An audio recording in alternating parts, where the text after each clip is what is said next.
raadiyoo sagalee Oromooti. Raadiyoon torbanitti guyyaa 3 wiixata, roobii fi sanbata galgala sa'aatii 7 hanga 7 fi walakkaatti karaa dambalii gabaabaa meetir baandii 16 yookiin kiilooheezii 17,850 yookiin oromovoice.org darbu. Amma jalqaba. Kun raadiyoo sagalee Oromooti.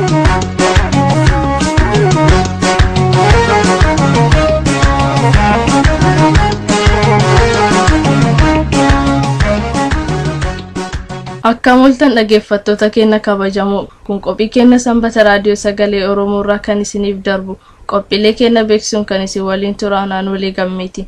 Qophiilee keenya irraa oduu fi qophii waaree mareeti. Muuziqaa torbees ni qabna. Hanga qophii keenya xumuraatti akka nu waliin turtan isin affeerra. Amma gara oduu keenyaatti isin dabarsa.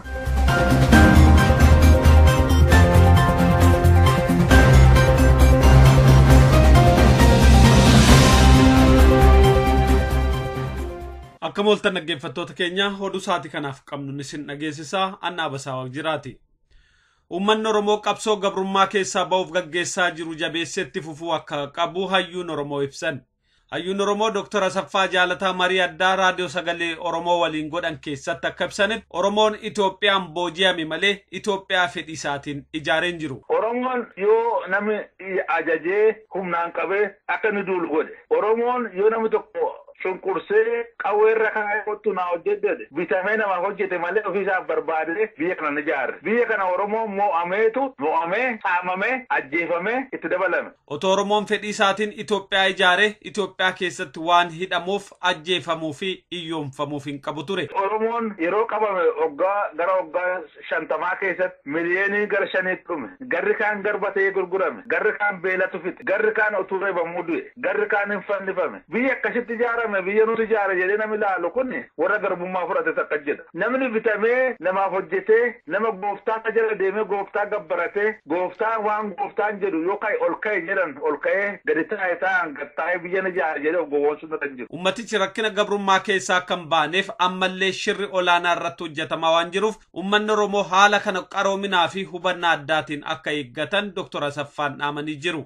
Akka Dr. Asaffaan hubachiisanitti furmaanni rakkoo Oromoo qabsoo bilisummaa Oromoo eegalamee jiru jabeessanitti fufuun akka xumura argatu gochuu qofaadha. Oromoon yeroo gabaabaa keessatti ol ga'ee waan tokko jaarmaa tokkotu bakkeetti nambisin ol duukaa dhaabbatee jaarmaa tokko froontii tokko dhaabbatee ol duukaa dhaabbatee diina cabsuudhaaf ol duukaa ka'uutu irra jira. Dhimma dhiyeenya nama Oromoo ministeera muummee Itoophiyaa gochuu irrattis Dr. Asaffaan akka ibsanitti dubbii sirnaa fi imaammataa malee kan nama dhuunfaa miti. Dhaggeeffattoota keenya guutummaa qophii kana sagantaa keenya waarii marii har'aa keessatti isiniif dhiyeessina akka hordoftan isin affeerra. Kun kanaan otoo jiru uummanni Oromoo qabsoo bilisummaa Oromoo asiin ga'ee jabeesseetti fufuu akka qabu hayyuu dureen adda bilisummaa Oromoo hubachiisan. Hayyuu dureen adda bilisummaa Oromoo Obbo Daawud Ibsaa haasawaa guyyaa gootota Oromoo ebela 15 waajjira dhaabichaa keessatti kabajame irratti dubbatan keessatti akka hubachiisanitti sirni wayyaanee umurii dheereffachuuf shiraa fi olola gowwoomsaa gaggeessaa jira. Akkasaan Obbo Daawud hubachiisutti rakkoo gabrummaa uummata Oromoo irratti fe'amee jiru furuuf qabsoo Oromoo finiinsuu malee harka wayyaanee irraa waan eegamu hin jiru. Ka waraana ajajee sitti bobbaasaa jiru. Ka federaal poolis sitti bobbaasaa jiru. Isaan kun hundi jibbinsa Oromoof addatti ka qaban. Kanarraa ka'anii sababaa malee ka uummata fixaa oolan. Kanarraa ka'anii haala suukanneessaan ka uummata reebaa oolan, caccabsaa oolan, rasaasaan rukutamuu irratti dabale. Kanarraa ka'anii mana Oromoo hunda sakattaanii kasaamaa jiran. Isaan kanatu harka EPRDF jira. Sirni harkaa qabu kuni Abii ol ba'e, Kabraa Haalamaaram gadi bu'e, EPRDFuma sanaa jechuudha. Kana harkaa qabu ka Oromoo irratti bobbaasaa jiru. Kanaaf EPRDF kanarraati furmaati nu dhufa jedhanii eeguun ammallee taanaan haada sana keessatti xaxamanii miidhama akkatti fufu gochuu waan ta'eef uummati Oromoo qabsoosaa asiin gahe kana guyyaa tokkollee otoo of hin dagatiin qabsoosaa jabeeffatuuf socho'u. Haga yoonaatti kan uummata Oromoo ajjeesaa jiru sirna wayyaanee ta'uu kan yaadachiisan Obbo Daawud ammas sirnicha fonqolchaanii baasuu fi furmaata amansiisaa uummata Oromootiif argamsiisuuf miseensotas ta'ee uummata Oromoo kan eeggatu dirqama dachaa ta'uu ifatti labsaniiru. Miseensota adda bilisummaa Oromoo alaaf keessaan jiran dirqama ol aanaa shiroota, propagaandaa, waan adda addaadhaan sirni kun as baba'uu fi warri deeggartoota isaanii diriirsan uummataaf ibsuu fi ofiis kallattiin dura dhaabbatanii qabsoo isaanii qofa irratti kan wabii mirga uummata keenyaa ta'e irratti amananii qabsoo kana finiinsanii galiin gahuu irratti socho'uu qofa akka ta'e gadi jabeessinee himnaa jechuudha. Keessattuu qeerroon bilisummaa Oromoof waraanni bilisummaa Oromoo dirqama addaa qaban daran jabeessuudhaan qabsoo bilisummaa Oromoo galmaan gahuu irratti akka hojjetan dhaamsa dabarsaniiru. Kanneen dirqama furtuu fi olaantuu qaban dargaggooti Oromoo qeerroo bilisummaa Oromoo jalatti ijaaramanii jiran maaliif ijaaramanii fi akkamitti ijaaramanii akkamitti sosso'anii wareegama maalii baasanii maal argachuuf sosso'aa jiran akka gaariitti warra beekan waan ta'eef dirqamni keessan dachaa ta'e haala kana keessatti qabsoo isaanii butachuuf afaanuma isaanii haasa'anii maqaa isaanii himatanii ka ajaa'iba namatti ta'u Dammaqaa Mokonnintuu eengaddaa qeerroo jedhee jechuudha. Akka qeerroo kanarratti warra bobbaasanii ajjeesisan keessa jirre hogganoota OPDOtu qeerroo jedhee jechuudha. Kana hunda shiroota kana hubatuun qeerroon bilisummaa Oromoo caasaasaa jabeeffatee karoora lafa kaawwate sana bakkaan gahuuf qoodasaa akka taphatu gadi jabeessinee hubachiifna jechuudha. Dargaggoota Oromoo qabsoo bilisummaa Oromoof wareega baasaa jiranitti akka boonan ibsani. Waggoota dheeraaf hidhaa wayyaanee keessa turanii falmaa qeerrootiin kan hiikaman ifaa gammachuuf Halimaa Abdii akka nuuf ibsanitti barri hidhaatti leeyya'an darbeera. Yerootti qaanoftu miti yeroon sun. Waan hundumaa kutattee waan itti galtee waan ta'eef natti dhufaa wayii natti dhufetti wanni natti dhagahame tokkollee hin jiru anaa fi obboleeyyan kooti. Akka ifaan dubbatetti hidhaan keessa turan hedduu ulfaataadha. Garuu hidhaan qaama qabsoo waan ta'eef kan itti gaabban miti. Wanti amma nurra ga'e kun hangama kiyyaan waan inni itti gadduun qabu. Sababiin isaa Oromoof kana olillee yoon gatii kaffale wanti natti dhaga'amu hin jiru jechuudha. Lubbuun illee yoo ba'e daddabaleellee lubbuun bahuu danda'a ta'e saba kanaaf utuu ba'e maatii miti. Sabni Oromoo haala inni itti keessa jiraachaa ture waan beeknuuf jechuudha. Dubree Halimaa Abdii gama ishiitiin akka ibsitetti hidhaa waggaa 11 booda qabsoo qeerrootiin ba'uu ishiitti gammaddeetti. Garuu godaannistiidhaa sun kan dagatamuu miti. Yeroo natti laayisan baay'ee rakkisaa ture. Baay'ee waan himameen fixamne kan nurra ga'e.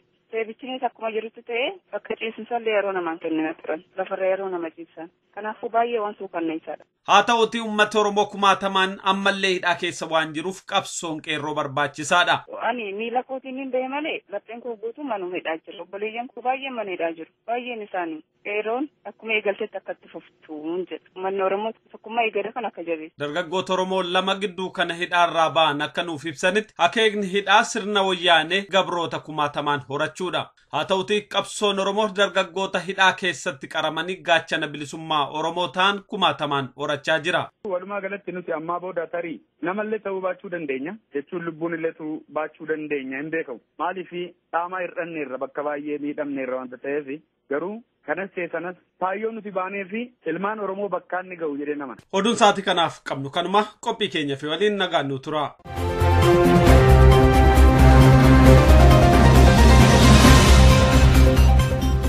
Amma immoo qophiin kawwaalii torbeeti itti aansi sagantaa keenya dilee waaree maree dhiyaata. Amma gara muuziqaatti sin dabarsa.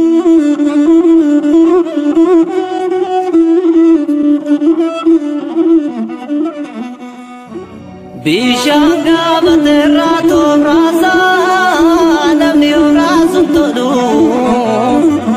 gamaa nu taaluun badiidhaa wal jallisuun nu falu diibawee kiyyee muundee musaafaa wayitaa duuba kakkaan Asasa dubbi miti apa kutun dubbi dan kakak Hareyo sawa wani lol tentatu sawi galere mamu Ulmani tidak bersisa dambu balu kadar bangka mamu Mitigo datu akenya gamtada kurmi dayati kara Facane namnu badeti tokome nagara wal barra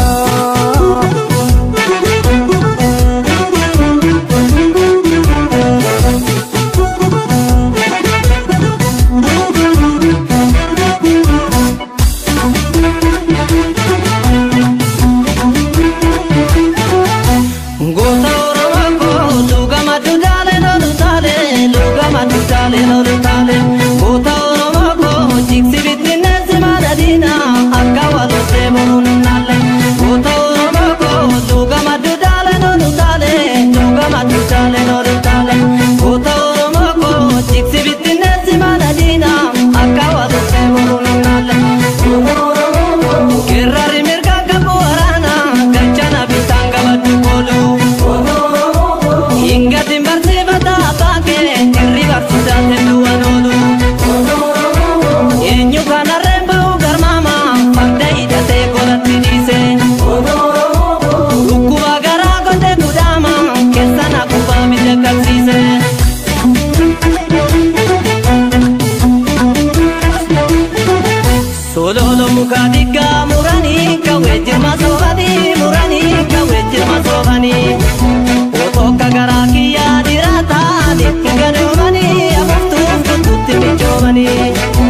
yo inni uffatu boru aselan nama gaafatu kalee gabarsa baddaa gachanaan tatu gabateerratti gachanaan tatu gabateerratti firii biqilaa addaa lafti waan facaasan gagansiti lafti waan facaasan biqilchiti gunguma murgaa gane gangena mayuni gamne gola gangena mayuni gamne gola madadangara kaba kubi jabo kalate jala kubi jabo kalate kawe ki abapuri karisa obade mude bisu karisa obade mude bisu oton siaka kabu ala gangeti na rorisu ala gangeti na rorisu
Sabunya ragoto ta enyuta mane turada pate enyuta mane turada pate biti machabe male namni dagala pala tunjiru namni dagala pala tunjiru kangiti kade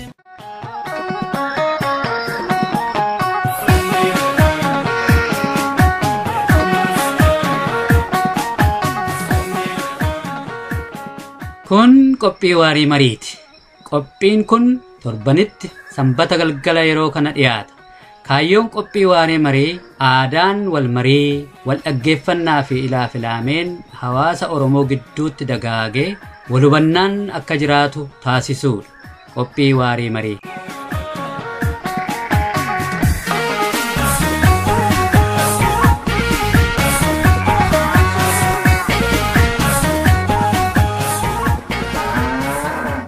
Akkam jirtu dhaggeeffattoota keenya kun qophii keenya waarii mariitii. Qophii waarii marii har'aa keessatti marii Dr. Asaffaa Jaalataa waliin goone kutaa sadaffaa qabannee dhiyaanneerra.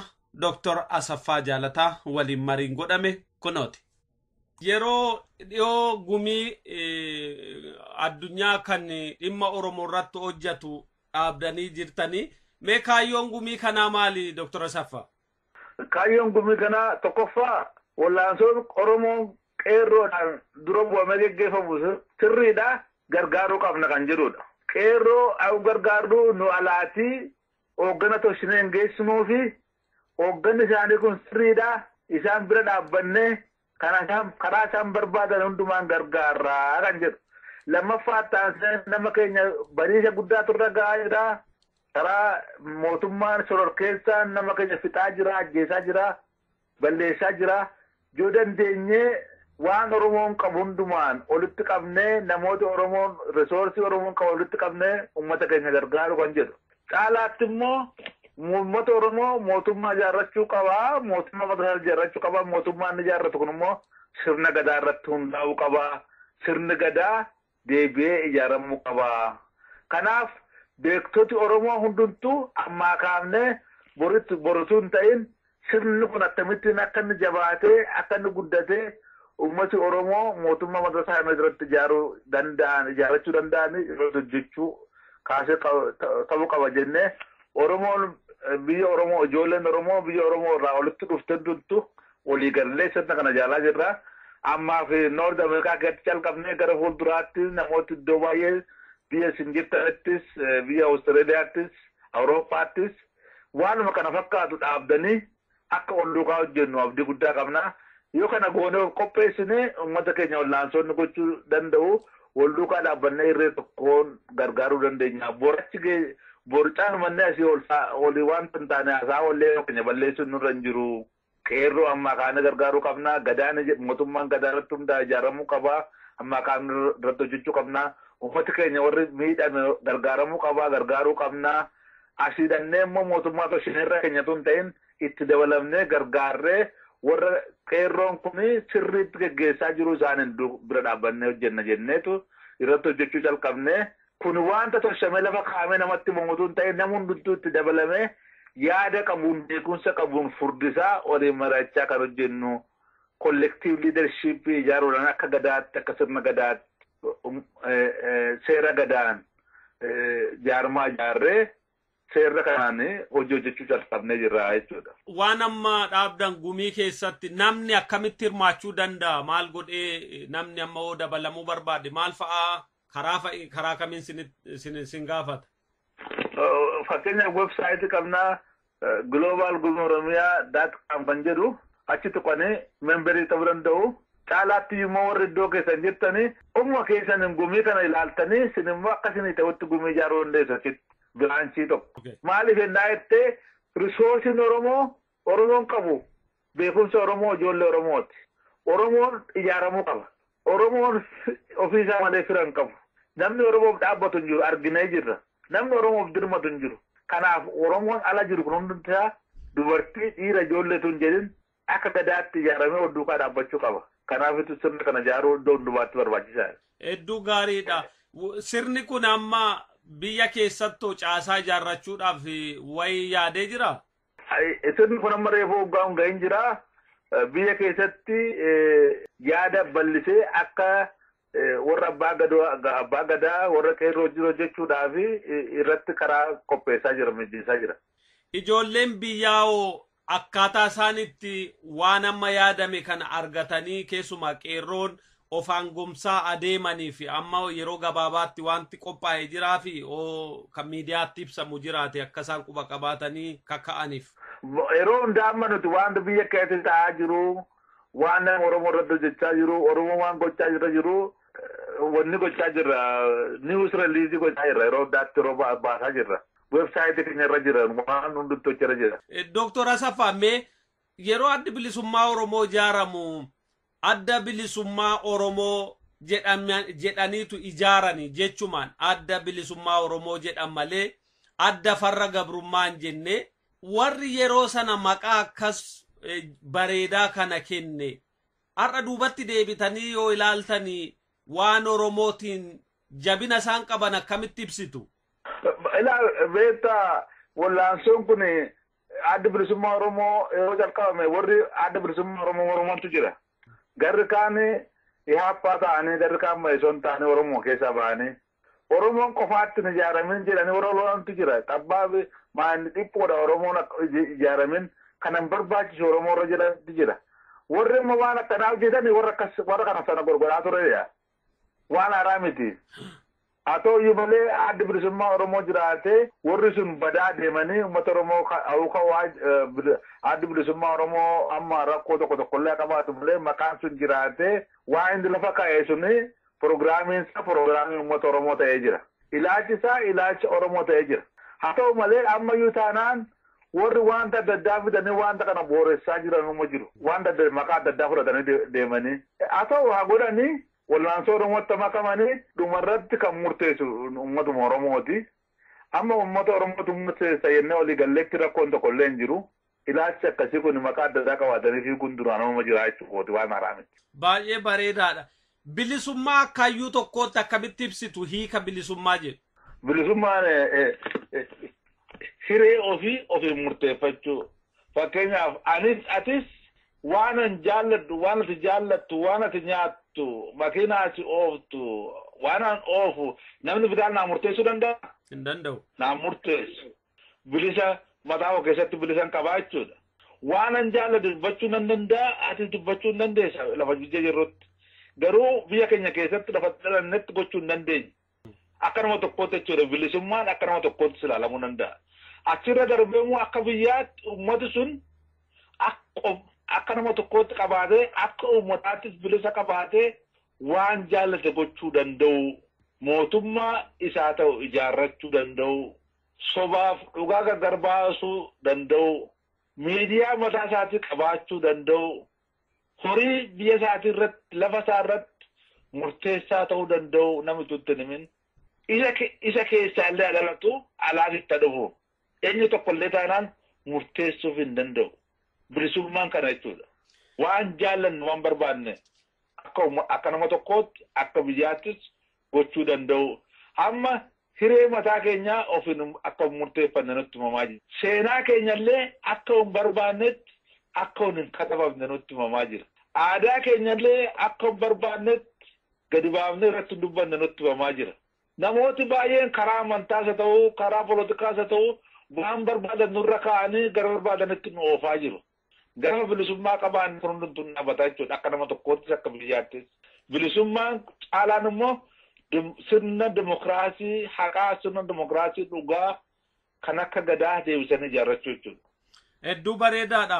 Uummanni Oromoo bilisummaa ni ba'a jedhamee qabsootti jirama. Yeroo ammaa yoo ilaaltan mallattoon bilisa ba'uu kan ifatti mul'atu maal fa'i jettu sin? Mallattoonis jira bilisummaa isaa kan dagachiisuu barbaadanis jira mul'aas Oromoo keessa waan lamatu jira. Tokko Oromoon hiree mataa kootii ofirra murteeffadhaa biyya koo irratti abbaa biyyaan ta'a jaarmana barbaadutu dhufee na hoogganaa alaabaan jaalladhuun qabannaa hedheetu of ibsaa jira. Garri kaan immoo lakki akkana miti nutu si beekaa akkas gochuu hin dandeessu jaarmaan illee jaarmaan diinni sirra kaa'etu si bushaa ani immoo Itoophiyaa ta'een Itoophiyaadhaa ati Itoophiyaa ta'uu qabdaa jedhanii warra fiigantu jira. Kanaaf kan bilisummaa Oromoof danqaa ta'anis jiru qeerroon garri caalaansaa bilisummaa ifa guca bilisummaa qabatanii deemu warri immoo guca bilisummaa kana irratti bishaan naqaa jiranis jiru akka inni dhaamu gochuu barbaadanis kanaaf uummata Oromoof eeggachuu qaba. Gowwoomuu hin qabu. Gaarii eega kaaftanii Oromooti Itoophiyaa ijaaree kan jedhamutu yeroo heddumaa akka dubbii yookaan akka nareetiivii tokkotti irra deddeebi'amee himamaa jira dhiyeenya kana. Kanaaf maal jettu sin Dr. Asaf? Oromoon yoo namni ajajee humnaan qabee akka inni duulu godhe. Oromoon yoo namni tokko cunqursee qawweerra kaa'ee kottu naa hojjedhe bitamee namaaf hojjete malee ofiisaaf barbaadee biyya kana ni ijaarre. Biyya kana Oromoon mo'ameetu mo'amee saamamee ajjeefamee itti dabalame. Nutti hin dubbatinaa jedhu. Haa ta'u yoo Oromoon yeroo qabame gara waggaa 50 keessatti miliyoonii gara 5 dhume. Garri kaan garbatee gurgurame. Garri kaan beelatu fixe. Garri kaan utuu reebamuu du'e. Garri kaan hin fannifame. Biyya akkasitti ijaarame biyya nuti ijaare jedhee namni ilaalu kun warra garbummaa fudhate takka jedha. Namni bitamee namaaf hojjetee nama gooftaa jala deemee gooftaa gabbaratee gooftaan waan gooftaan jedhu yookaan ol ka'e jedhan ol ka'ee gadi taa'e taa'an gad taa'ee biyya ni ijaare jedhee gowwoomsuun irra hin jiru.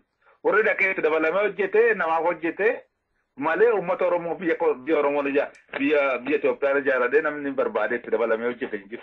Yeroo namni baay'ee dubbatu. Itoophiyaan Oromoo hin boojite.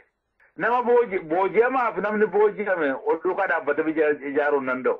Kanaafitu goototi Oromoo Taaddasaa Birruu, Haalamaam Gammadaa, Maammoo Mazammir, Elemuu Qilxuu warri biraanis gootonni baay'een warri maqaa isaanii dha'een kumatti kan lakkaa'aman ajjeefaman. Maal godhan jedhu kun Oromoon bilisa baatu waan jedhaniif. Oromiyaan bilisa baatu waan jedhaniif. Utuu biyyi Itoophiyaa biyya isaanii irra ta'e maal balleessan jedhu kun hin hatanne. Ummata isaanii akka ummata isaanii beelaaf dhukkubaaf gadadoo jalaa ba'uu dubbatan malee maal godhan utuu biyyi sun biyya isaanii ta'e mootummaan sun maal jeefti. Biyya isaanii miti taanaan Oromoon hoogganaa akka hin qabaanne hoogganaa mataa isaatii kan namni toshee bittilee fidee irra kaa'e malee jedhanii ajjeesan Oromoo biyyi akkasitti biti biyya Oromoo ta'uu danda'a. Warra gowwoomsa dha warra akkas jedhan.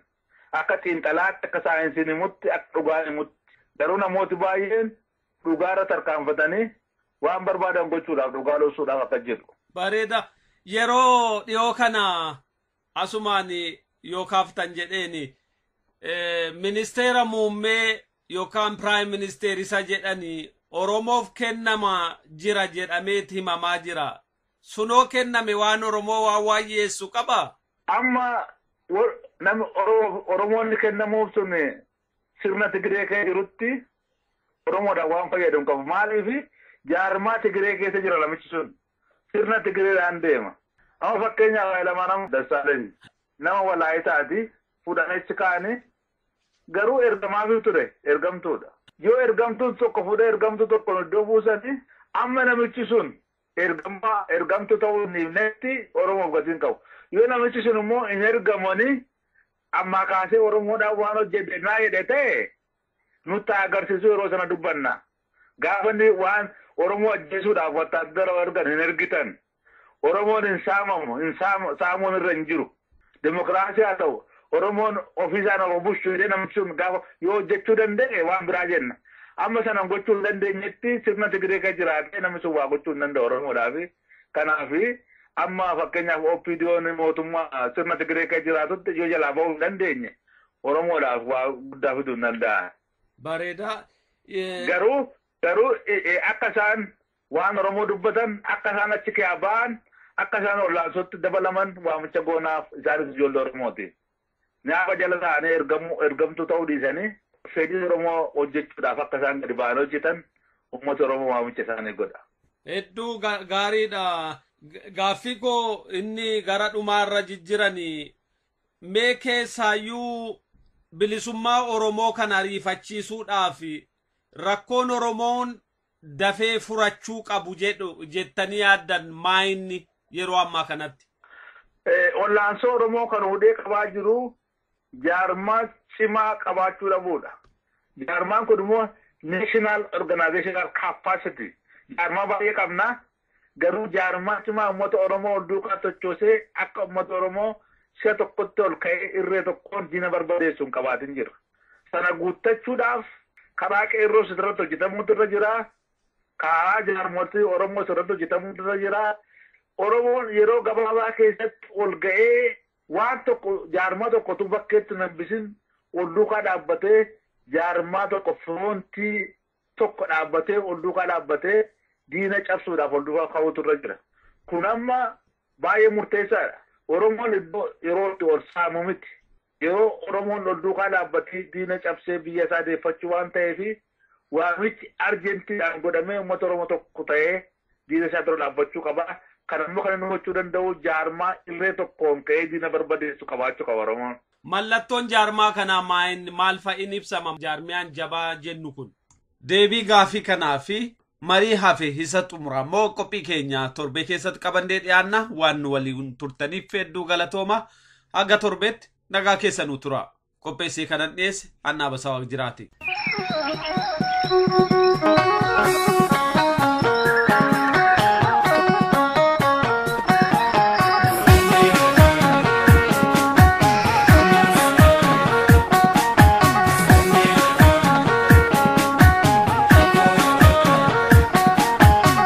hanga yoonaatti kan caqasaa turtan reediyoo sagalee Oromoo dambalii gabaabaa isinii darbaa ture.